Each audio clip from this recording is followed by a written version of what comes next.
Hair fall చాలా మందికుండే common problem. అయితే ప్రెగ్నెన్సీలోని oestrogen level పెరగడం వల్ల హెయిర్ ఫాల్ తగ్గుతుంది. శిరోజాలు దట్టంగా నిగనిగలాడుతూ కనిపిస్తాయి. కానీ డెలివరీ కాగానే ఈస్ట్రోజన్ లెవెల్స్ అనేవి తగ్గిపోవడం ప్రారంభమవుతుంది. దీంతో పోస్ట్ పార్టమ్ హెయిర్ లాస్ అనేది స్టార్ట్ అవుతుంది. ఈ ప్రాసెస్ అనేది 6 నెలల నుంచి ఏడాది వరకు కొనసాగుతుంది. నిజానికి ఈ సమయంలో హెయిర్ ఫాల్ సమస్యను ఆపడం కష్టమే. కానీ కొన్ని life style changes and home remedies follow అయితే హెయిర్ లాస్ ను కాస్త తగ్గించవచ్చు. హెయిర్ లాస్ ప్రివెన్షన్ కోసం మీరు సరైన హెయిర్ కేర్ తీసుకోవాల్సి ఉంటుంది.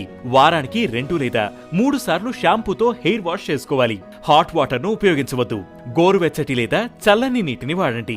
జుట్టు తడిగా ఉన్నప్పుడు దువ్వడం, బ్రష్ చేయడం, అలాగే పైకి కట్టేయడం వంటివి చేయకూడదు. పూర్తిగా ఆరే వరకు లూజ్ గా ఉంచాలి. బ్లో డ్రైయర్స్ లేదా ఇతర హీట్ ఇన్స్ట్రుమెంట్స్ వాడకండి. టైట్ హెయిర్ స్టైల్స్ ని అవాయిడ్ చేయండి. ఇక డెలివరీ తర్వాత కామన్ గా ఉండేది పోస్ట్ పార్టమ్ స్ట్రెస్. ఇది హెయిర్ హెల్త్ కు మంచిది కాదు. నిజానికి ఒత్తిడి వల్ల పోస్ట్ పార్టమ్ హెయిర్ లాస్ అనేది మరింత పెరిగే అవకాశం ఉంది. అందుకే స్ట్రెస్ ను మేనేజ్ చేయడానికి మెడిటేషన్ చేయండి. డీప్ బ్రీతింగ్, సూతింగ్ మ్యూజిక్, అలాగే ఇతర రిలాక్సేషన్ టెక్నిక్స్ కూడా మీకు హెల్ప్ అవుతాయి. తగినంత నిద్ర కూడా అవసరమే.